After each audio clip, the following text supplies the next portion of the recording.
here we go, we're starting up. There you can see there's a reward structure for this this type of draft. I do have some gold here because I have won a second place, and I spent it all on playing the prize wheel, which is to upgrade the prizes in your treasure chest that you get from packs. Ooh, Rocket Ranger. Yeah, if I don't take the Rocket Ranger, someone else will, and they'll end up going dwarves off of that one pick. So I'm gonna take the Rocket Ranger. Hey, Plague Dealer. Yeah, so Wednesday next week is when beta starts. Hopefully, unless something comes up. They have said that that's the planned date of beta to start. And then anyone who put into the Kickstarter is going to get their awards on that day as well.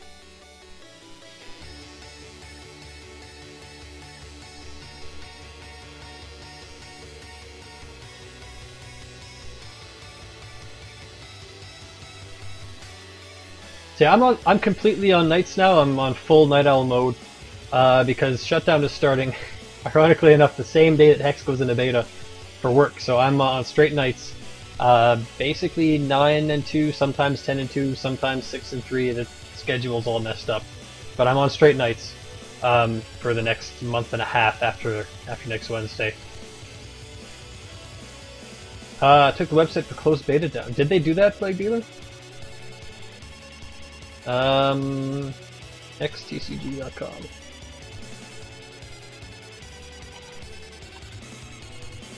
While we're here, I think I want to grab that Scrap Welder. Very good with the Dwarf deck. Very aggressive. I like that card quite a lot. So hextcg.com, closed beta. We're happy to announce the closed beta will begin on April 23rd, 2014. So it still says, at least in the news post, that it starts on April 23rd, sorry. I'm not sure where you're looking, Plague Dealer. Maybe the client download page. But it does say still.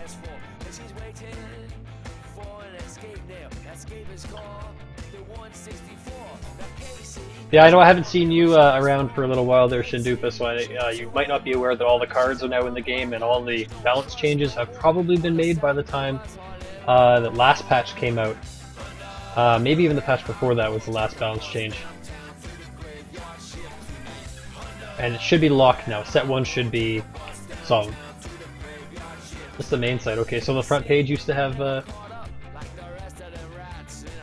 ooh, Terrabot. Scrap Welder's nice too, but Terrabot is one of those win cons.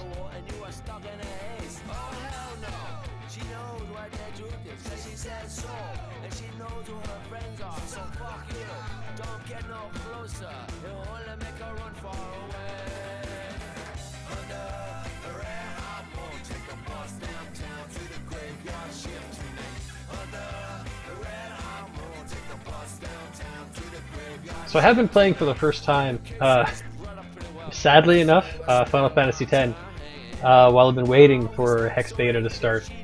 It came out for Vita a couple of weeks ago, and I was playing Bravely Default until I'm still kind of not finished, but I'm at a point right now where I want to give it a break. So I picked up Final Fantasy X yesterday and started playing it, and I'm not too far into it right now, but I'm starting to think that I made a mistake not playing it way back when it was new. Like Dealer Slum Trucks. No problem, buddy. No problem. So here I think my preference is Effigy. I like the Charge Bot too, because it's a nice charge, it's a cheap troop, it's a robot to get that Terrabot going. But Effigy, with the Ruby Gem, is unblockable by anything but artifacts, and that is fantastic. So I think that's a pretty good grab.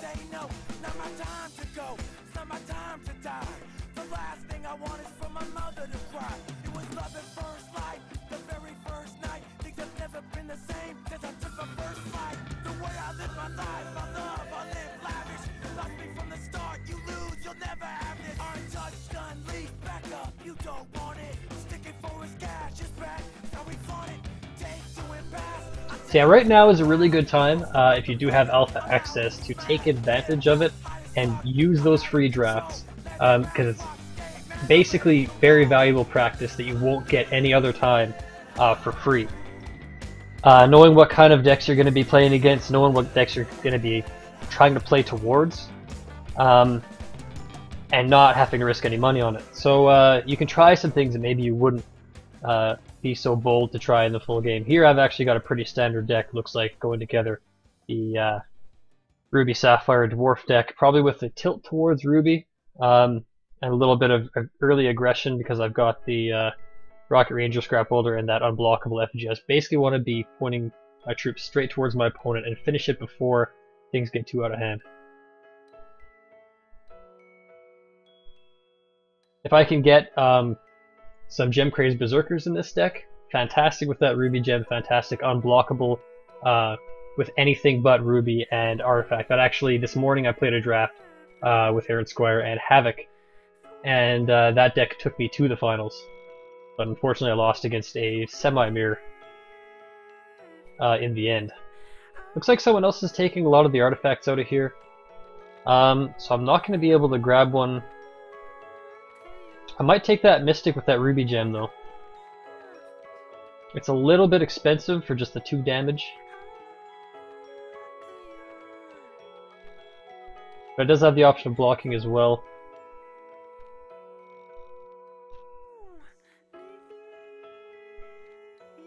Bunny's Tribal still isn't there, but there's certain decks that have really worked well if you get the perfect draws. If you manage to get a Mushwalkie, then it works out pretty well. If you manage to get, what's that guy that turns to a 5/5 now? Used to be a 4/4 when you sacrifice a bunny, but he's pretty good now in draft as well. Both of those are at least uncommon and above. I believe they might even both be rare. Gearsmith is nice here. Warhulk could be alright too, but I'm gonna grab that Gearsmith.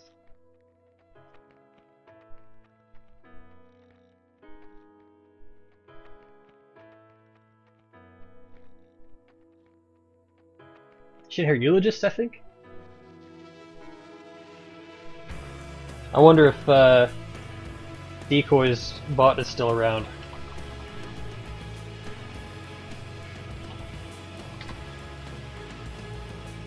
Nope, looks like it's gone.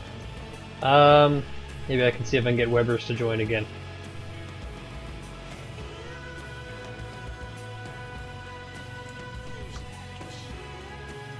/XTCG Probot. Yeah, Eulogist, that's what I was talking about. No, it's actually not. That's not the card I was looking for. Fun of the Terrabot's fantastic. Construction Plans would be good too, but Terrabots are a little bit more win the gamey,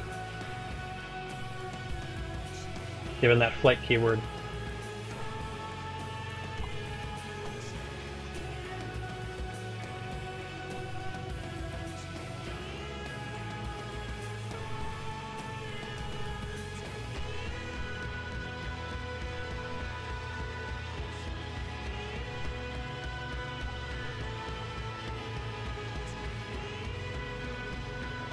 That Assault Technician came back around. That's not a terrible card in this deck. I think it's better than the Mutate. It's definitely better than the Lurker. Yeah, I think that's worth.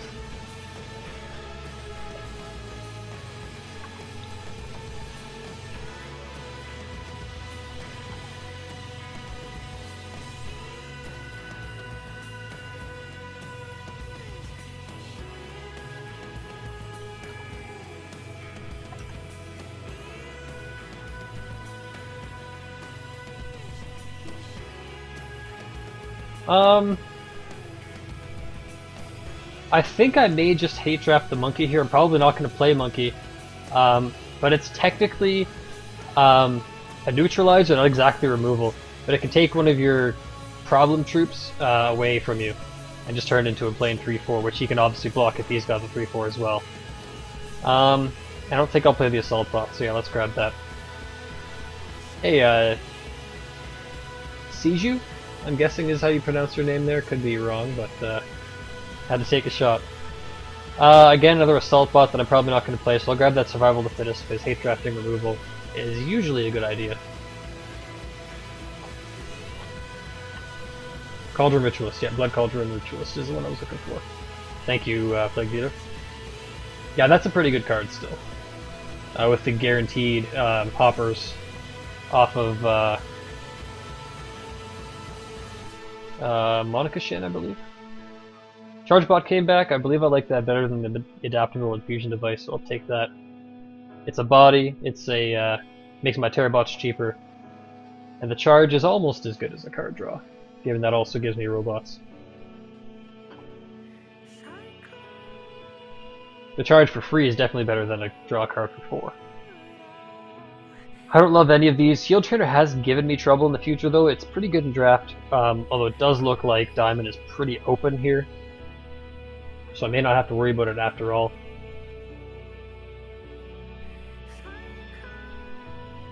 And yeah, neither of these cards I'm really worried about, but a Flying 2/5 if someone's playing Feather Drifting Downriver. That could be trouble. And another shot. There we go.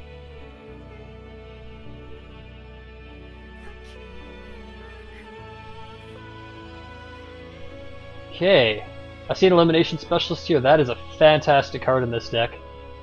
It basically gives you a free burn or better when you play it. Only for troops, mind you, but that's usually where you're going to want to use your burns anyway. And there's that Blood Cauldron Ritualist we were just talking about. Another Gearsmith would be fine, but if that doesn't wheel, I'm not super upset. Imp Hoodlums worries me a little bit, because it's a very good sideboard card against this deck, but I'm going to grab that Elimination Specialist, because that is a bomb, I think.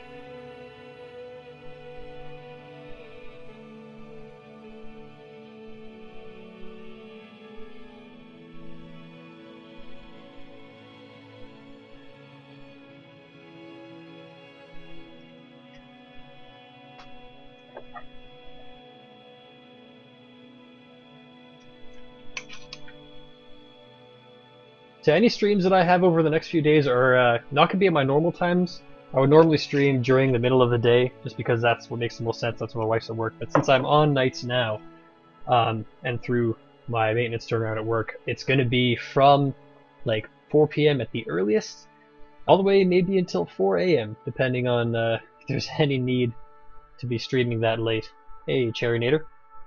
I like the construction plans here. I like the burn as well. Neither of those cards are very likely to table for me.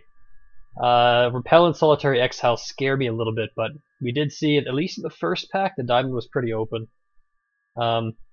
So probably one person who's drafting diamond is going to have a solid diamond deck, and if we're lucky enough to not face them, then we should be okay. Yeah, it's a really tough choice between that burn and the Warhulk. I think the Warhulk is slightly better, especially if I do end up playing that Assault Technician. Let's grab that.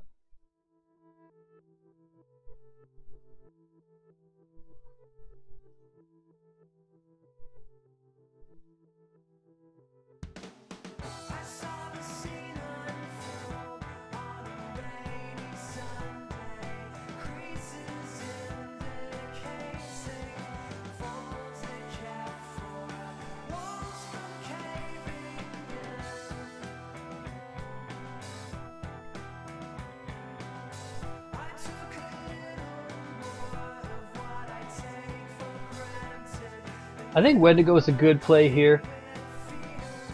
What are the rewards for Swiss? That's a good question. I think the reward structure is probably the same as it is for the regular single elimination. Just obviously using a slightly different way of deciding the rankings. Yeah, I really don't think that they're going to go any farther off of the 8 and 4 for the professional level tournaments, and then 3, 2, 2, 2, 1, 1, 1.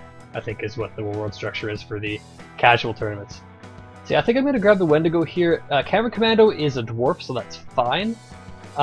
Rude Pyromancer is actually pretty solid too. Maybe I want to pull that out. The Wendigo's socketable.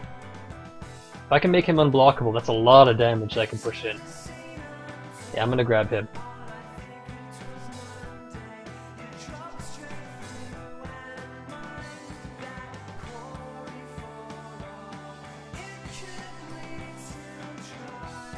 Technical Genius, I think, is pretty much a no-brainer here. Cheaper artifacts, he's a dwarf. A Buccaneer would be very good too. And if I knew that no one else was playing dwarves, I'd probably leave the Technical Genius and grab the Buccaneer because he's probably more contested.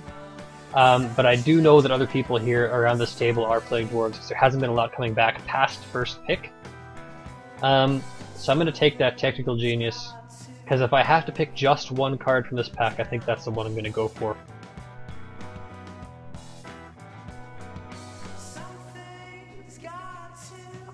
You can't underestimate the Technical Genius when you're playing Terrabots, because that actually makes each Terrabot 2 resources cheaper. Because he's got his ability, of course, and then being a dwarf makes the Terrabot cheaper, just in itself.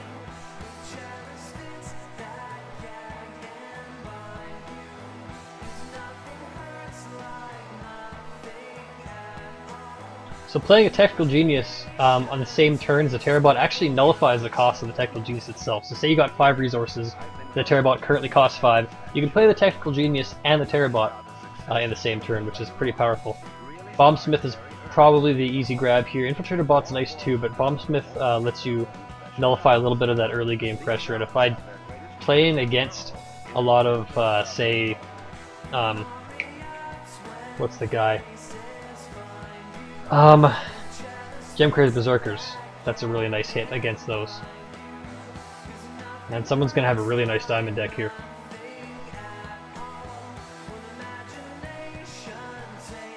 Just in pack 2, I've seen the Stone Skin, I've seen a Repel, I've seen a Solitary Exile, and that's not to say what I haven't seen. What's been picked up before it's come by me.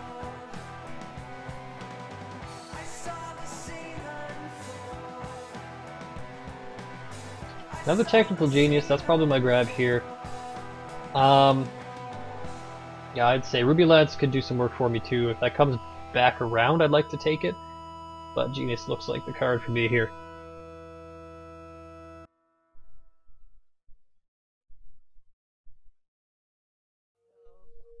If I was still in kind of the first pack when I was picking very, very heavy Ruby and kind of a splash of Sapphire, I think I probably would have taken that Ruby Lance first because it's guaranteed to do more damage if you got more Ruby.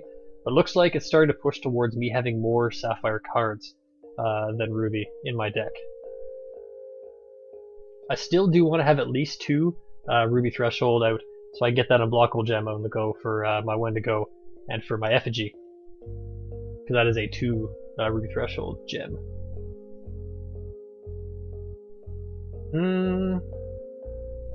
Mesmerize is good here. I don't have really much removal to speak of at all. What's my tactic at drafting? Usually I look at what the bombs are in the first 2 or 3 packs that I see, and I start to think of where I should go, but I don't actually lock myself into a strategy until after the first pack is done. It's actually not too late to switch gears after the first pack. You still have 30 cards remaining that you could pick out, and if you get enough to push you towards another strategy and you've noticed like a shard is open, then you can of course switch strategies. Then it's not too late. Mushwalkie, like I was saying earlier, Mushwalkie is fantastic for that Shinhair tribal. Can be very hard to deal with if you don't have removal. But I see another effigy here, I'm going to grab that. With that unblockable gem, that's pretty solid.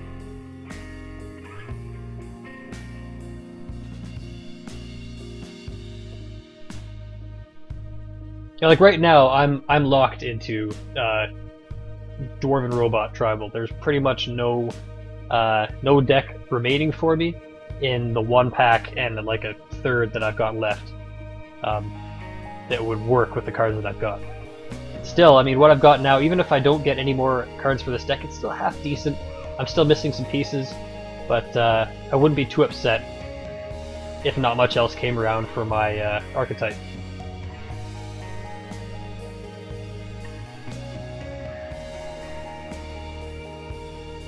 And Bin's still not working, eh? No.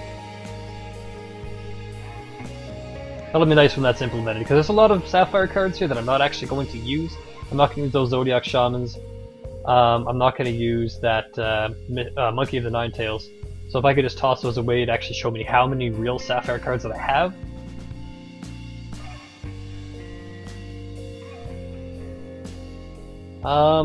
Yeah, Burn I think is pretty much a no-brainer here. It's pseudo removal, and I think slightly better than the Ruby Aura, just because there's no conditions based on having a troop that can actually block something to be able to do the damage. What tiers did I pick at Kickstarter? Personally, I've got a Grand King and a Pro.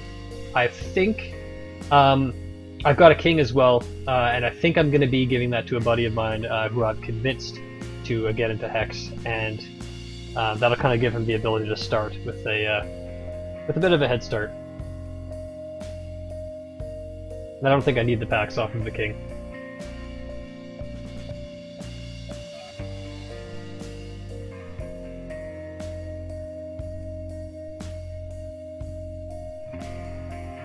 So I'm going to have 2 drafts a week at least, and if I'm able to amass enough platinum by selling my extra singles or packs that I don't need, I'll be able to play more than 2 a week. Don't really care for any of these cards. I'm probably not going to play that Mystic. There's a chance though, maybe there's space for him. Atrophy's probably the only other card that I grabbed from there.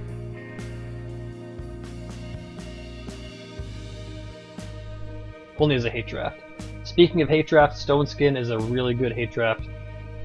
But again, Diamond is open, completely open. So if I had noticed that it was open earlier, I may have actually switched gears and gone for Diamond.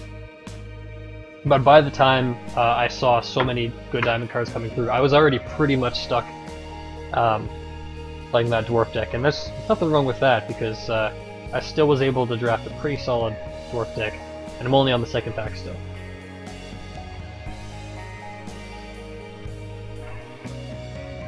And actually, I've seen enough pieces to make a half-decent mill deck in this draft, but looks like no one's actually been taking them. Ooh. Even though Tatalka is not a dwarf, and Scrap Welder is, I think Tatalka is the pick here.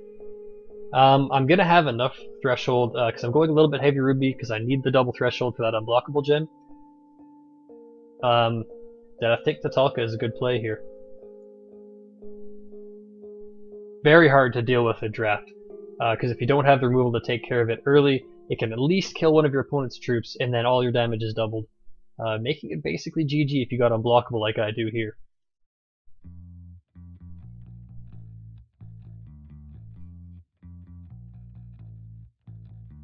Rosemary, heaven restores you in life. You're coming with me through the aging, the fearing, the strife. It's the smiling on the package, it's the faces in the sand. It's the thought that moves you upwards, embracing me with 2 hands. Right, we'll take you places, yeah, maybe to the beach. When your friends, they do come crying, tell them now your pleasure's set upon slow release.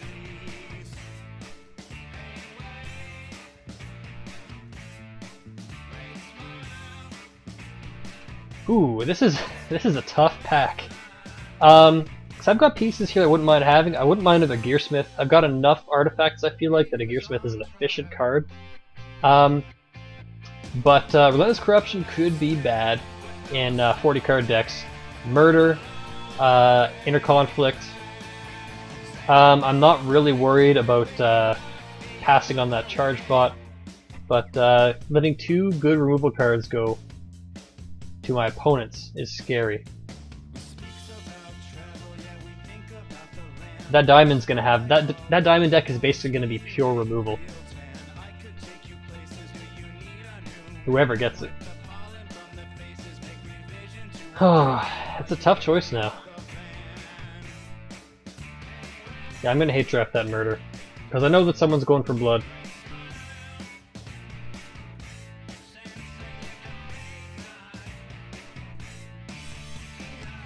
I don't necessarily need another Gearsmith. I've got 2 already.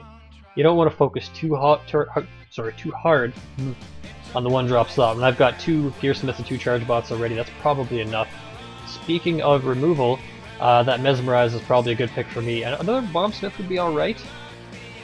But Mesmerize is a little bit more potent.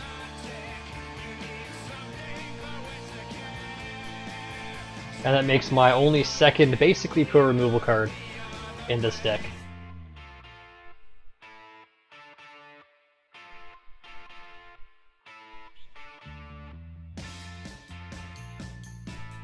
But you do have to be careful because a card like Mesmerize isn't quite as good as a removed from play card in most cases. In cases like the what's that new Wild Colossus that gains 8 life and then returns to your hand when it dies. In that case, a Mesmerize is actually better than removal because if you kill it, your opponent gets to replay it, gain that life. Storm something Colossus, not Storm Colossus. Something Tree Beard Colossus. No Scrap Welder, very nice. Burn to the Ground actually would be nice too. I think I've got enough Mesmerized. I've got 2. This is actually a really nice pack for me, and nice packs are actually harder to pick from than poor packs. But I think I could use another Scrap Welder. Let's look at my curve real quick. See what I got for 4 drops. And yeah, I could use a little bit more work in that slot, so let's grab that Scrap Welder. And Burn to the Ground is hard to pass up. Someone will take that for sure.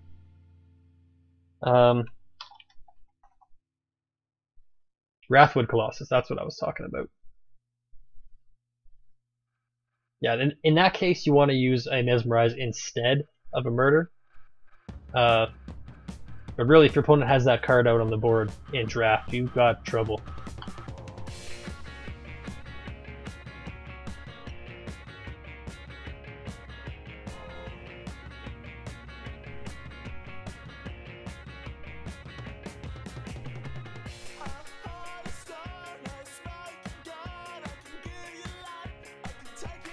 Oh, let's see, another Terrabot here is fantastic.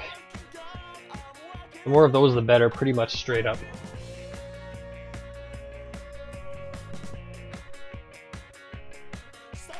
I would easily put 6 Terrabots in a draft deck. Even 7 costs, they're not actually 7 cost cards. They're at the very least, or at the very most, I guess 6 with your charge power. What am I drinking? I am drinking currently Irish whiskey that's left over from St. Patrick's Day. Normally a Scotch guy, but Irish whiskey is close enough for most purposes.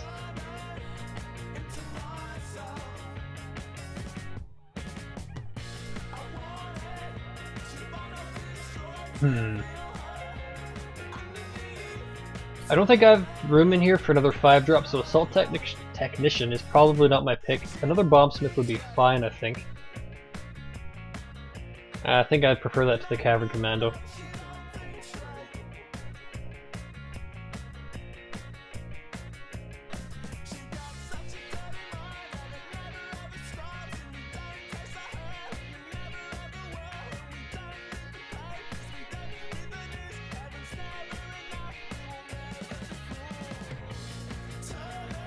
If for anyone who's kind of newish at drafting, Infamous Neo has sort of like a how-to series that's really awesome to watch.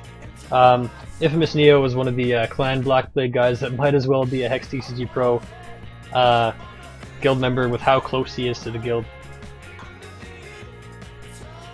But I don't think he would ever join. He's got a bit of a friendly rivalry going on with our John Tata.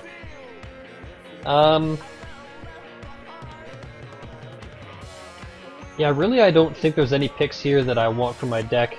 Ronan could be trouble with that Rage 1. If he's got a way to give him evasion, he's basically a better Thunderbird, and Thunderbird is very potent in Limited. Pheromones could be interesting too, but I think Cottontail Ronan is probably a bigger threat. Heatwave's a good grab. Heavy Welding Bot actually is a little bit better. I think I've got, like I said, those 1-drops, quite a lot of them. The Gearsmiths and the Charge Bots. So I'll be able to bring one of those back, and if I don't have one of those in the graveyard, one of my Worker Bots for my Charge Power will work.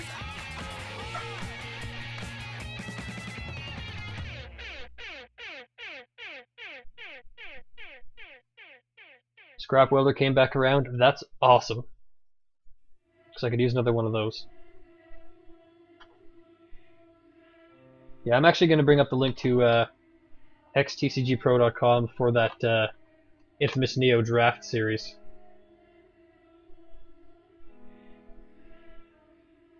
Or just maybe the most recent episode, Reading the Signs. And of course you can follow the links there. If you click his name actually on the top of that, you'll see the rest of his articles, which are all in the same series. I think I'd rather have a Gearsmith here. I've got enough artifacts, like I said. But he's an efficient card. Another Bombsmith? Do I need another Bombsmith? Yeah, sure. Why not? I may not use all three, but we'll see. Ooh, construction plans. Very nice.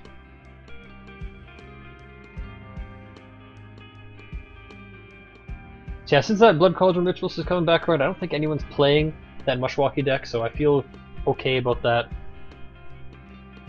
Now I wonder, will I have the Sapphire to play Arcane Shield? Probably not early enough. But I do like that better than Turreted Wall, in my case.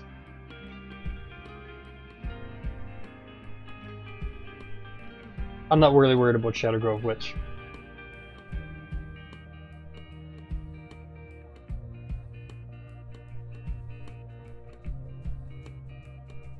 So I should be able to build a really solid Dwarf Robot deck with this. Let's see what I want.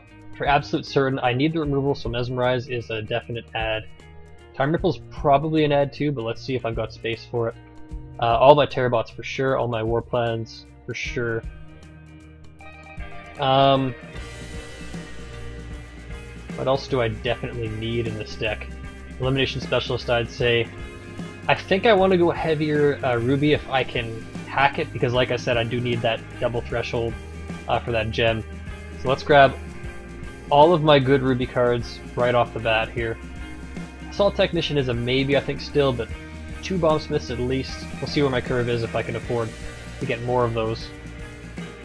And speaking of that unblockable gem, I want my unblockable potential troops. So Mystic is one of them, and that effigy, those effigies. So I've got room for 3 more cards, maybe 4, but no, I want Tatalka out as soon as I can, so I think I want the 17 resources here. Well, Wendigo's another card I can gem there, so 2 more. And maybe just the Gearsmiths. Technical Genius would be nice too, though, for getting those Terrabots out faster. I don't think I can afford a 3rd Bombsmith. Let's see what my curve is like. Let's see, 1-drops. I actually don't have any Gearsmiths in yet. Yeah, my 1-drop slot is a little bit emaciated here. 1-drops are kind of not fantastic in draft most of the time, but Gearsmith is a very nice card with this deck, especially when it helps me get those construction plans going faster, and it also increases my chances of drawing one. So let's do a little bit of moving around here, because I want to be able to include some of those. Let's put in 2 for now. What else do I want to be able to put in here? Arcane Shield would be nice, but not mandatory, I don't think. When I'm looking at that heavy welding bot, if I'm not playing the charge bots, I don't think it's worth it. It's a very nice body though, 4/5. Don't really have anything else with that much straight up oomph.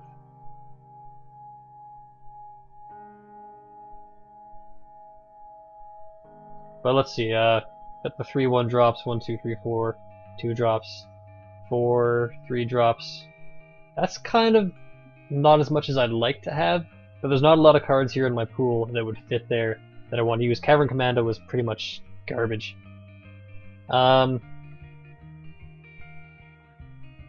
Got the Rocket Ranger, he's pretty nice. So 4-drop. 4-drop is pretty heavy. I've got 6 cards there. I think that's okay, especially to make up for my slightly weaker than desired 3-drop slot. Usually a 3-drop slot is where you want most of your cards to be, because it lets you get them out early enough, and they're still strong enough to carry you into turn 4, turn 5, or turn 6. And actually most of the best cards in the game are in that area.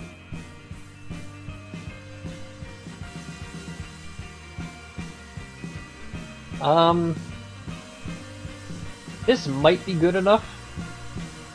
When I look at my real heavy end, I've got the Wendigo, Tatalka, and of course those Terrabots. But the Terrabots are going to be, I think, 5 drops or better.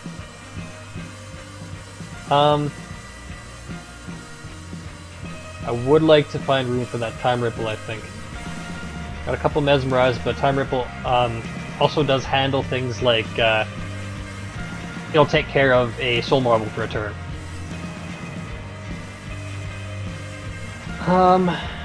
And also make it more expensive to recast, so they'll have less time to replay it.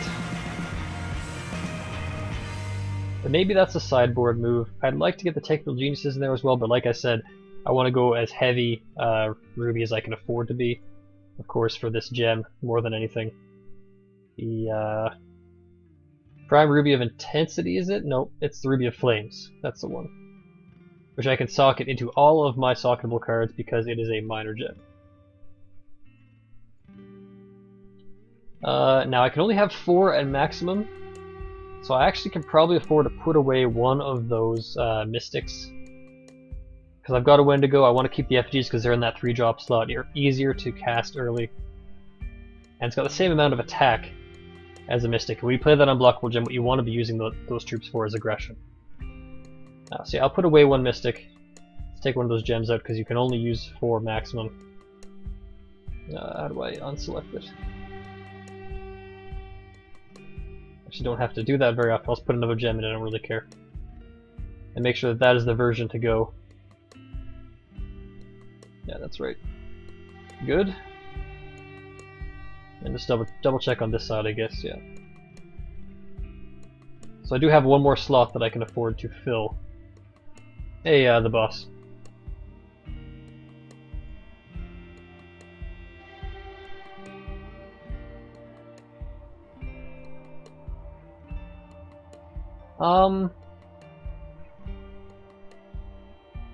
So what do I want to throw in here? Hey, Chris. I think the Time Ripple is probably my pick. Really, I would like to have any of Gearsmith, Bombsmith, Technical Genius, or Time Ripple in that slot. But Time Ripple's probably the better choice because I have enough. I think I've got enough of the Bombsmiths. I think I've got enough of the Gearsmiths. And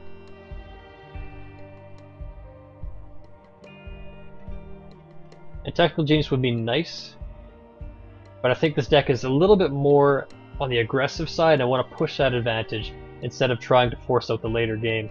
I want to be able to play my Scrap Welders for advantage, I want to be able to play my Rocket Ranger for advantage, or Elimination Specialist. And I'd rather have those out in the field than cheaper Terrabots.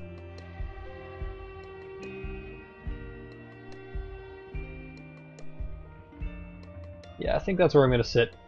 I'm going to use Bertram Craigraven, obviously, with this deck. Especially when my most expensive robot is Terrabot, and that reduces in cost throughout the game. Farney is not a fantastic choice for this deck. If I had Heavy Welding Bot, not Blot, Farney would actually be a good pick. But Bertram does help me get out those Terrabots. I do have 3. So that's a good pick there, and of course for that construction plans, that helps as well.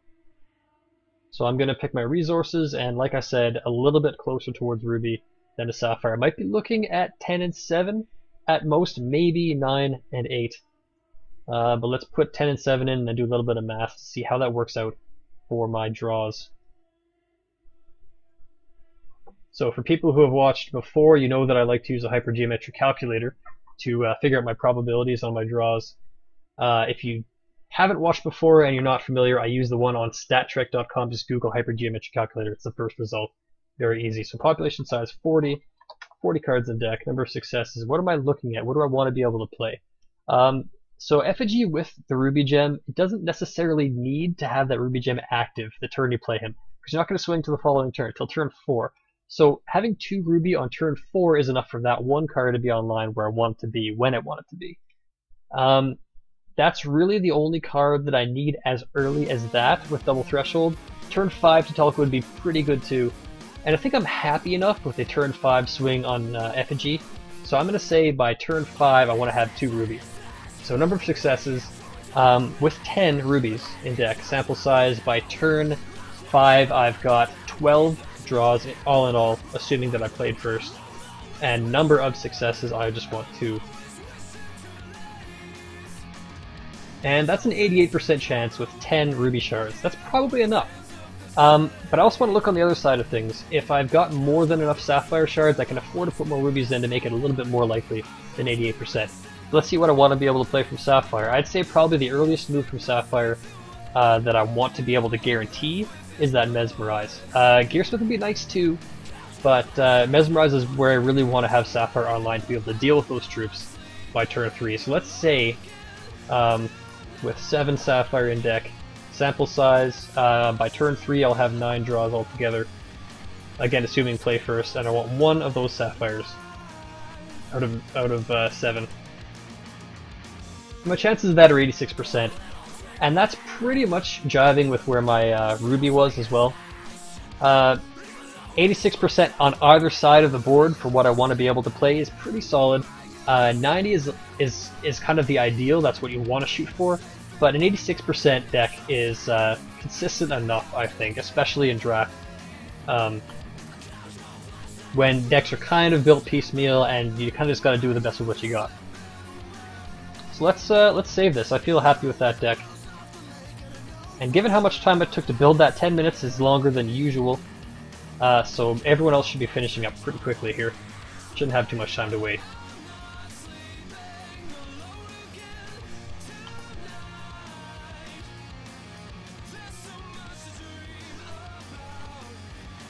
Yeah, here we go. Here we go. So I probably was the last to finish.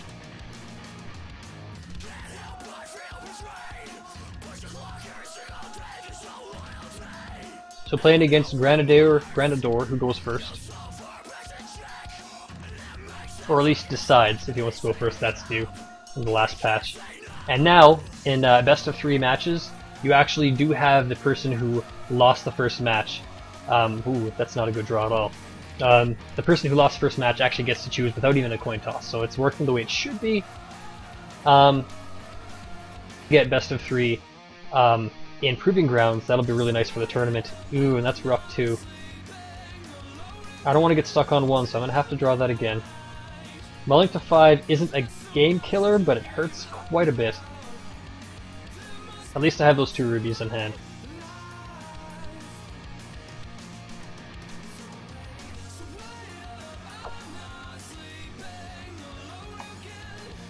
I need 1 sapphire before I can use my charge power, and of course 1 sapphire before I can play my mesmerize or mystic. But I didn't want to mull to 4. It's a little bit too rough.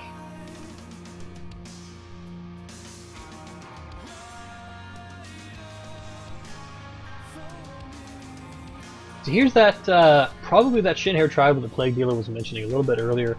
Looks like he's playing the wild side of it instead of the more blood-heavy side of it. Which I actually don't think is as strong right now. At least not in draft.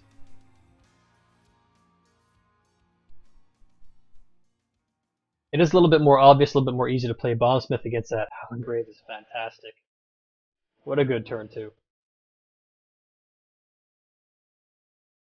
That slows his ramp pretty heavily. He's got his wild threshold probably be taken care of for the rest of the game. But at least his resources are slowed a little bit. Hoping for a sapphire next turn and really any resource the turn to follow. But a sapphire for that charge power would be nice.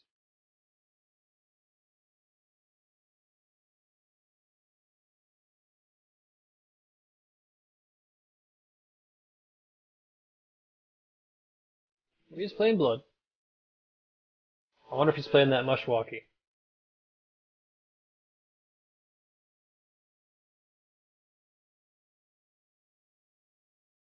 If he blocks the Bombsmith with one of his Battle Hoppers, he's probably not playing Mushwalkie, or at least he doesn't have it in hand.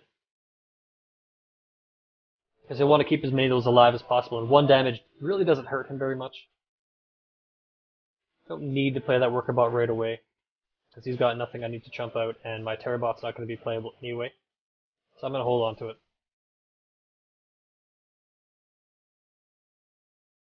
And I'm hoping for 1 more resource next turn, and he did defend, so he probably is playing something that requires mass sacrifice. Mushwalkie is the most likely.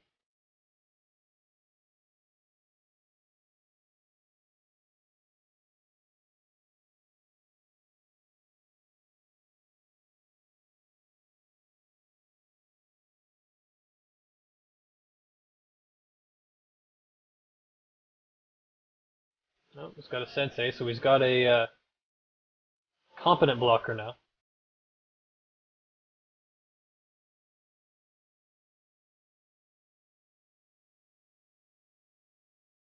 I feel like I'm going to need that Mesmerize to neutralize the big troop that he's going to have as a result of all these hoppers. Unless he's got an onslaught, which is surely possible. Careful when you leave this kind of ability to be in your opponent's turn, because it's very easy to skip by accident with a rogue spacebar press, or just not paying attention. So it did end up going the way of the resource, and that Mystic is good here because I can block his Feral Ogre, unless he's got a Wild Growth in hand, which is possible. And then the following turn, of course, it is a swing for 2 that is unblockable because I have my resource base sorted away.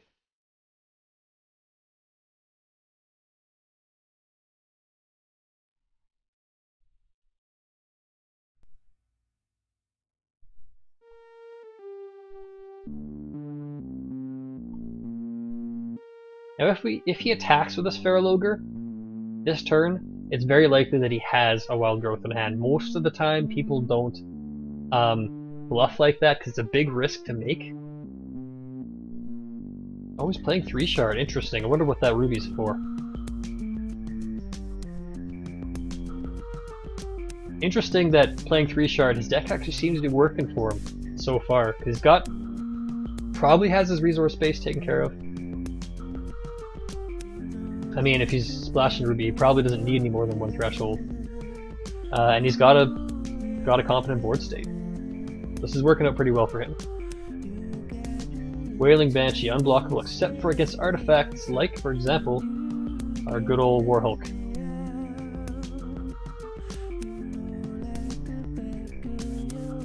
So like I said, if he swings with the Feral Ogre, I'm actually going to let it hit me because I'd rather not risk losing that Mystic.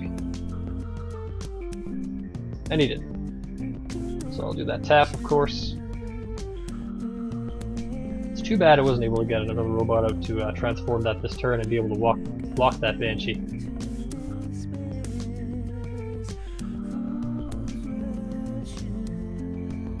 Elimination Specialist. Is this worth right now?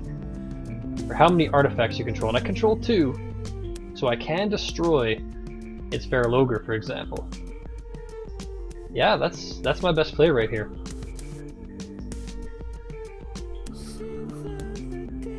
I'm not worried about his Wailing Banshee, I can block that well enough. Feral Ogre is a little bit more damage.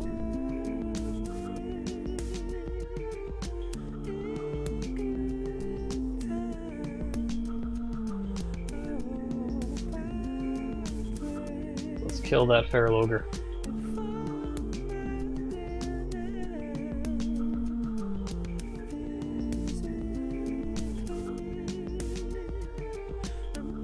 So for 4 resources, basically a burn plus a 3/2 body is pretty fantastic.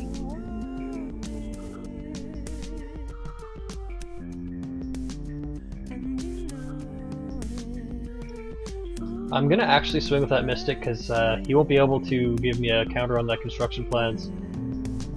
And he's unblockable, so that's 2 damage my opponent can't do anything about. Of course, likewise, I can't do anything about the 2 from his Banshee next turn. But if he does swing with the Banshee and can't play anything else, I can swing with the Elimination Specialist safely.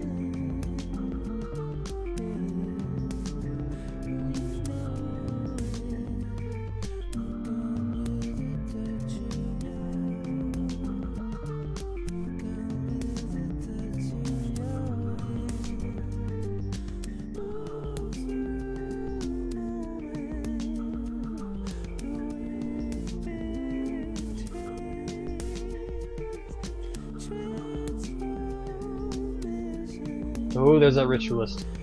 So there's his sacrifice machine, and a 5/5 is pretty awesome. But by the time he's ready to actually attack, that Mesmerize is going to be online, and I can take care of that Ritualist Unfortunately, Mesmerize is a basic action, so I can't trick him into wasting any hoppers.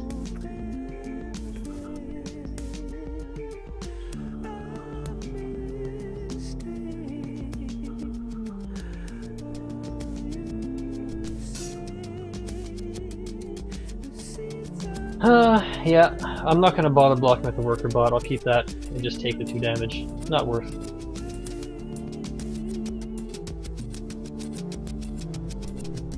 Let's wait till the end of his turn and then finally transform our good buddy Warbot.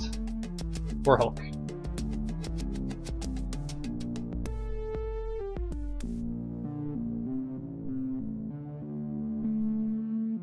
So it's not safe to swing with the Warhulk this turn, because he does have that Blood Cauldron Ritualist and it's not tapped out yet. Next turn it will be. It'll be able to swing once, and I can live with that. I can probably chomp a worker bot safely enough.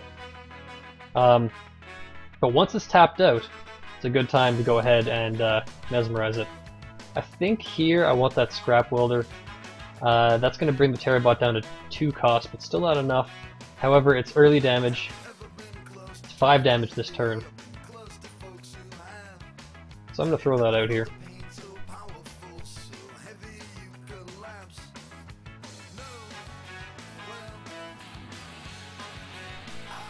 So it's safe for me to swing with my Mystic and with my Scrap Welder. Everything else I should keep back, because that Blood Cauldron Ritualist can block with basically a pitiful sacrifice. The 0-1 isn't going to get him anywhere in the game. He can become a 5-5 and block anything else that I've got. So let's do the damage that I can and stay safe otherwise.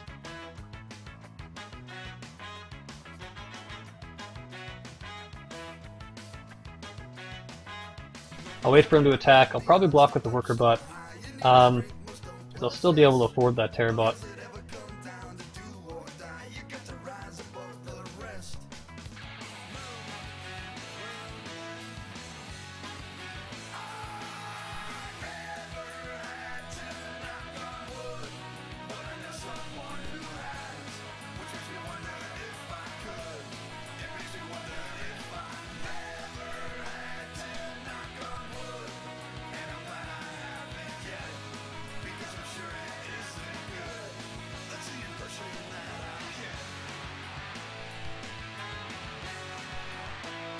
Let's see, if I just take the 5 damage here, I'll have enough if I draw a resource. Oh wow, he's not swinging. Oh wow. Okay. Fair enough, I guess he wants to keep my Warhulk pinned down, which makes sense.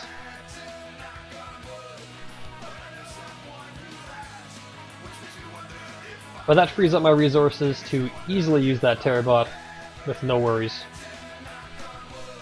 I can only safely swing with 2, but I can live with that for now. I'm still well ahead this game.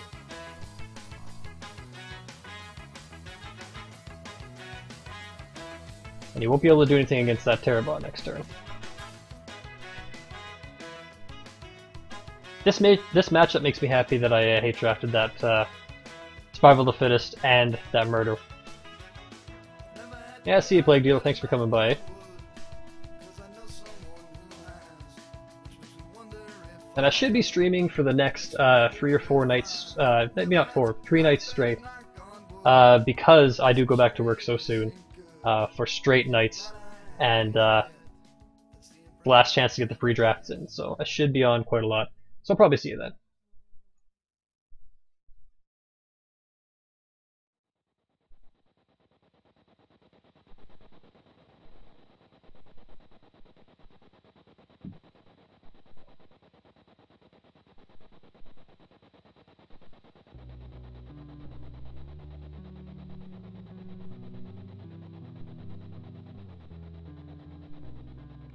Another Wailing Banshee, that's fine.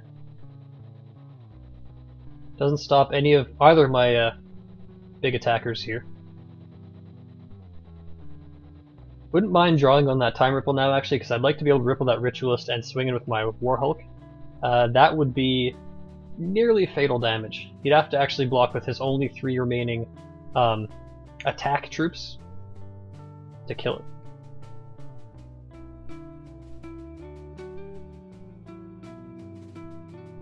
Another Warhulk is fine.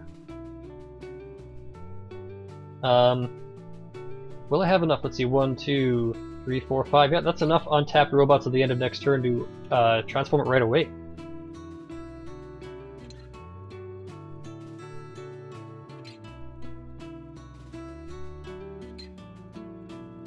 Even if I have to use them as blockers, I can, during the defense priority step, go ahead and tap them out. And that's a guaranteed transform now. If he tries to remove one, I can tap it out as response to that.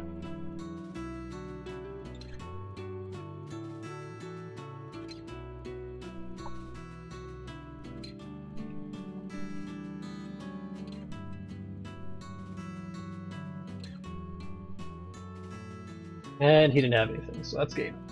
Game 1. So I feel like his deck pretty much worked as well as you could expect it to work, especially being tricolor. And the fact that I took it out when it was basically in its prime, I feel pretty good about the following matches. I'm not too worried about removal, so I don't need that Arcane Shield, I don't think. I'm happy about having the Time Ripple there just in case I need to bounce that Ritualist. Or maybe a Mushwalkie. Mesmerize is nice too for the same reason, similar reason at least. And yeah, I'm happy with this deck the way it is for this matchup, so I'll save it and move on.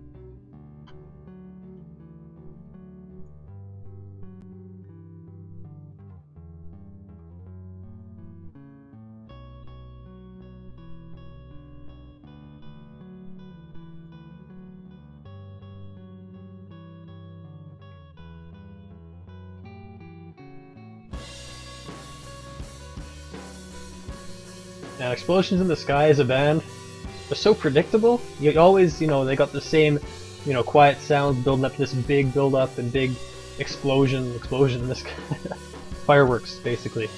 But man, it always feels so good here in that moment. I think that's a keeper.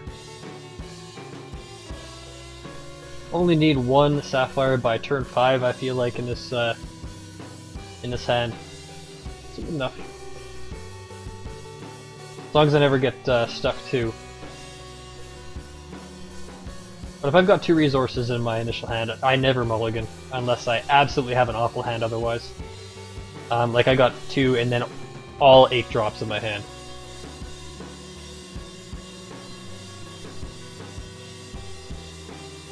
And of course the reason for that is when you get fewer cards, your chances of drawing more than 2 resources decreases in itself. So it's a pretty big risk going down to 6 when you had 2 resources already. The chances of getting any more than that are fairly slim.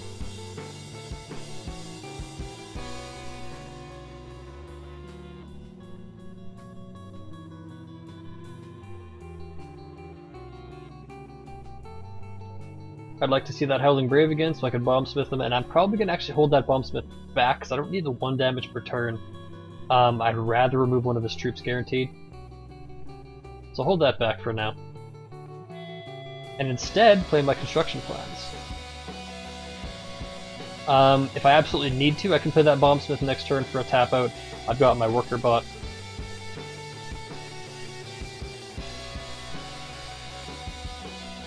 And that's the same number of counters. The net amount doesn't change, because I would be playing the Bombsmith this turn, and then the construction plan the turn to fall. That's still 1 counter by the end of next turn.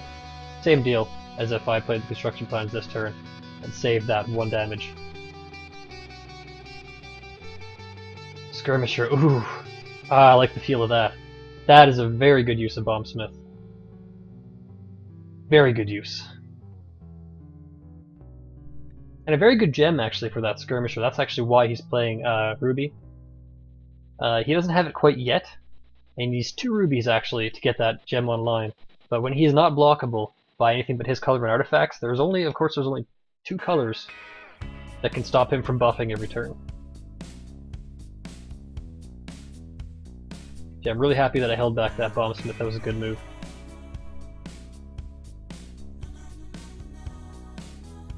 Let's do that 1 damage to Mr. Skirmisher.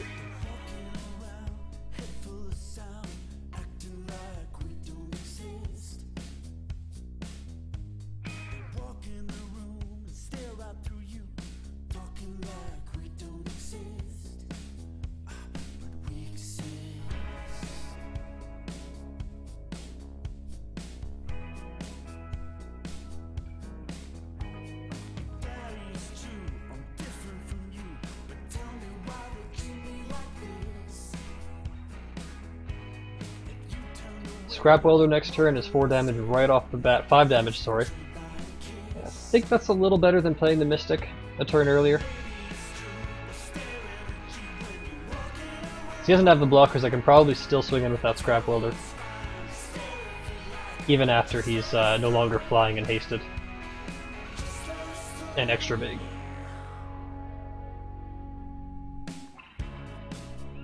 I'm curious if he doesn't actually have a play here. Or if he's just holding back the cards.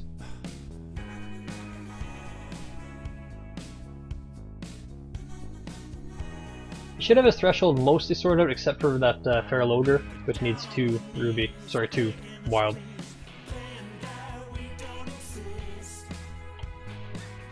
Use that tap phase, bam bam. Thank you, man. Scrap Welder is going to be tapped out, so that's not going to be a token next turn. I do want to do that 5 damage instead of transform that Warhulk right away. And 2 Terrabots, I love that. Now if I play the Mystic, that's still the same turn that Warhulk ends up transforming. I don't want to play the Scrap Welder without attacking with it, so it looks like what I'm going to do here is just attack with the Scrap Welder. 2 more tokens. I could actually afford to swing with the Bomb Smith, do 1 more damage, and then just save the next turn for the tap out. And I know now that I'm basically uncontested for the attack. The following turn, I don't know that he won't have something on the ground, so I might as well do the damage while I can, while it doesn't change how fast I get that Warhulk out. Because of course I've got 3 more counters before it's transformed. I got 2 troops here. It's an even number on an odd number. So I'll do the damage when I can. It's only 1 point, but better than not and letting it go by. Hey Grum, good to see you.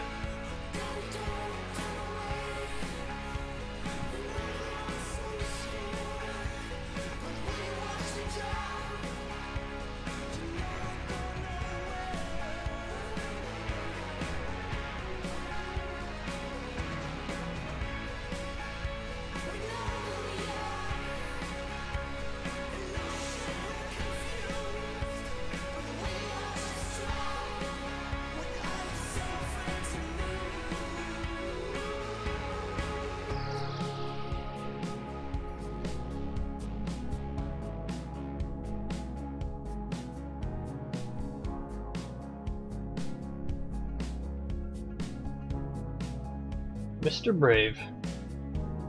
So yeah, that would have blocked the 1 damage from the Bomb Smith next turn if he decided to actually get in the way. Well, that's probably a non-ideal trade for him. So I doubt he would have made the block anyway, but...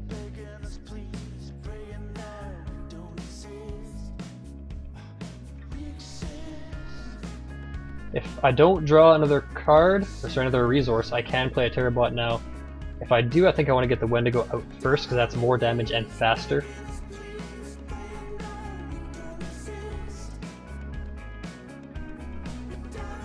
Yeah, no resource, so it looks like it's the Terrabot. Scrap Welder actually might be my play, though. The more that I play out faster in front of the Terrabots, the better chance I can play 2 in 1 turn. What do I need to be able to play 2 in 1 turn? If I've got, say, 5 resources, my Terrabots both cost 3, I can cast one, that'll make the next one cheaper, and I can cast the other. So say next turn, I can play both Terrabots if I draw 1 more resource before then. So yeah, I'm going to go ahead and use the Scrap Welder instead. So another swing for 5, and I'll be able to transform my Warhulk with the remaining troops at the end of my opponent's turn.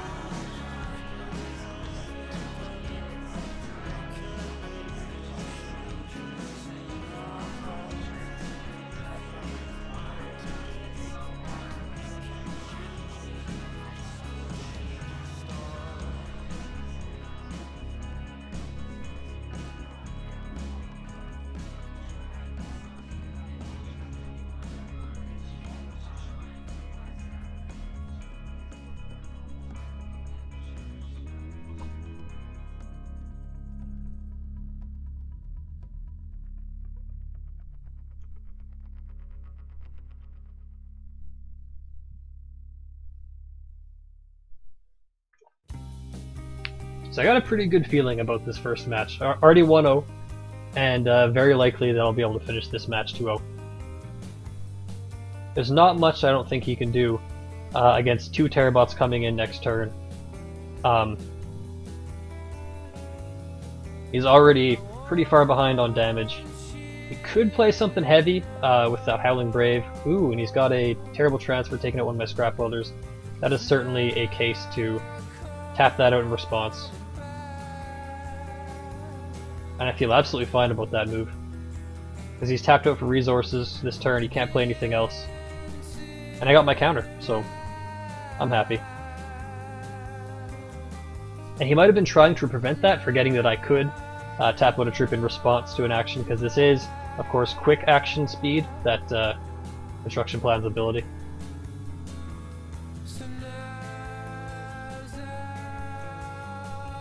And the remaining of the counters, here we go.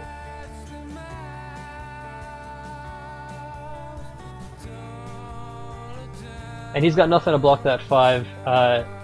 Probably taking all 5 damage is a chance that he'll try and prevent 1 with the Battle Hopper. But really, in this position that he's in, there's not much he can do. 2 Terrabots coming into play here. But I might as well make my swing first, and swing with everything that I can. Because it doesn't hurt to... actually no, I shouldn't swing with that Bombsmith. Because he could kill it. I don't want to be able to play both those Terrabots. Probably should have actually played them pre-combat given that. But that's okay. Not a huge blunder.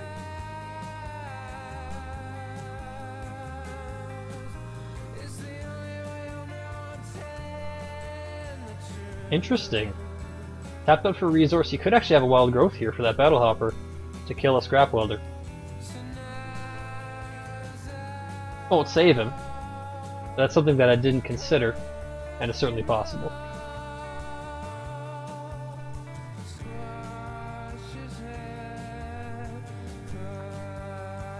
And he doesn't. At least he decided not to use it there. So I've got double Terrabots coming out.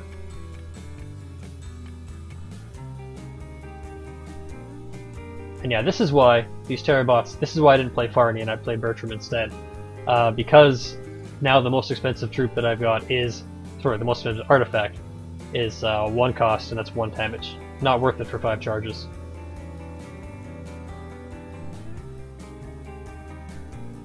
And if he doesn't draw something to deal with 2 flyers next turn, or at least 1, actually 2 because he needs to deal with the Warhulk as well, then it's over next turn. Nothing in his colors, I don't think, except an Extinction, which I very doubt he has. That can save him, I don't think. Maybe his best draw would be a Crazed Squirrel Titan. Because that would kill a Terrabot. And then could take care of the Warhulk, I believe. I believe it's a 5-4. That maybe it's a 4-5. I actually looked that up. I always forget the stats of that card.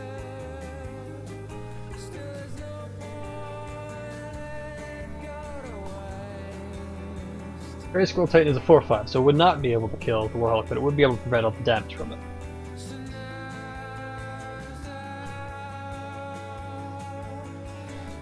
Hey, funny fat guy. How's it going, bud?